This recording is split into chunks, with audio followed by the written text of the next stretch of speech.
I'm Grant Kirkhope. I'm the audio director at Big Huge Games. I'm the audio vision holder, which is a very American phrase. We don't say things like that in England.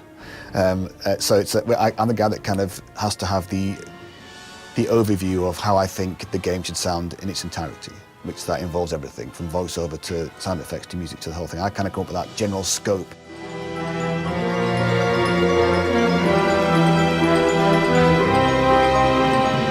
I applied to BXG because I wasn't really bothered about if it was a big company or a huge successful company or a big name. I wanted to feel that it was a place I could go that felt vibey about what they were doing and it's kind of angst, and a place where I thought I could make a difference or make a contribution.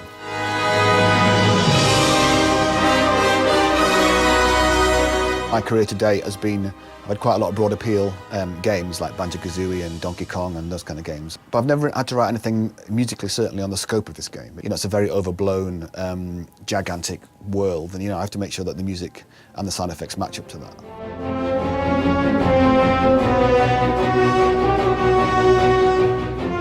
Sound effect-wise, we've tried to go for that similar overblown feel. This game's, you've got a lot of combat in it, Getting that balance right is difficult, to make sure that all the spells and all the hits and all the stuff sound appropriate to the level of intensity you put into the sword swipe or the big spell that you cast and stuff like that, So it's very easy to get lost in it and to try and just make it one step louder, and then if it just blows up, it never works like that.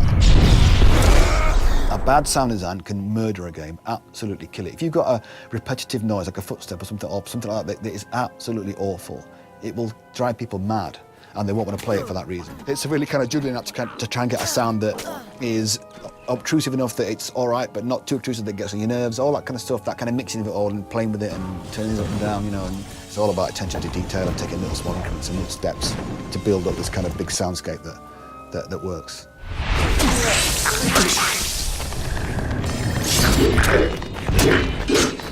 I think that as time's gone on, the two roles are split more, so you get guys who do just sound design and guys who do just music. And I like to do both.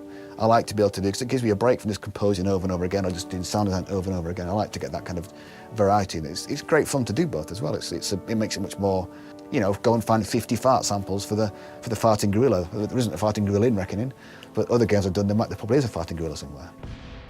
I've tried to really take a step up on my own kind of development to try and make myself work harder than I do before, so I've tried to learn an awful lot more to make the boss music and all the music in the game sound bigger than normal. My usual influences usually do end up being Dan Elfman and John Williams and, people like that.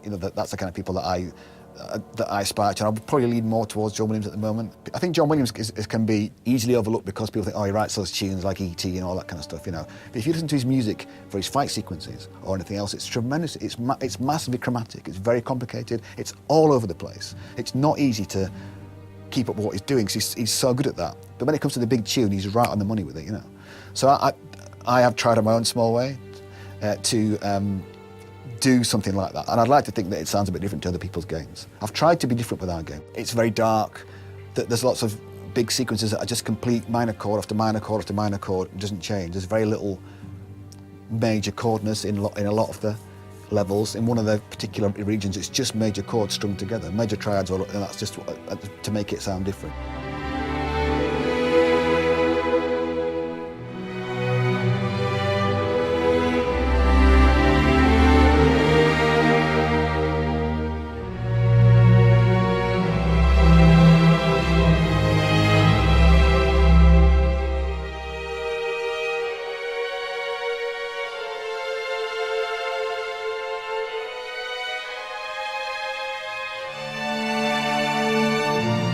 I write music very sort of like that, and then like that. I don't go along and sketch it out and then fill it in. I'm kind of very this is 4 bars, and then complete that 4 bars, and then the next 4 bars. I don't know if that's the right way I want to do it. It might be wrong, I don't know. Every composer's probably going, oh my God, he's terrible.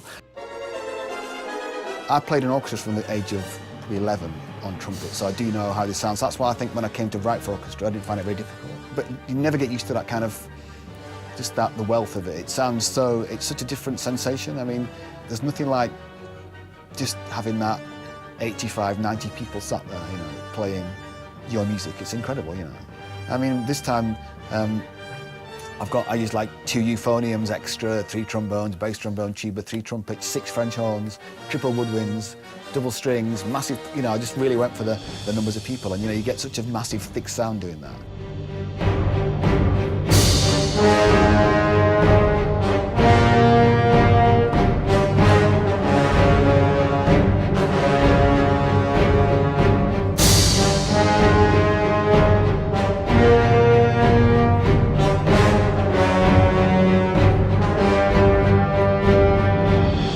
We really believe in it a lot. There's a lot of love for the game.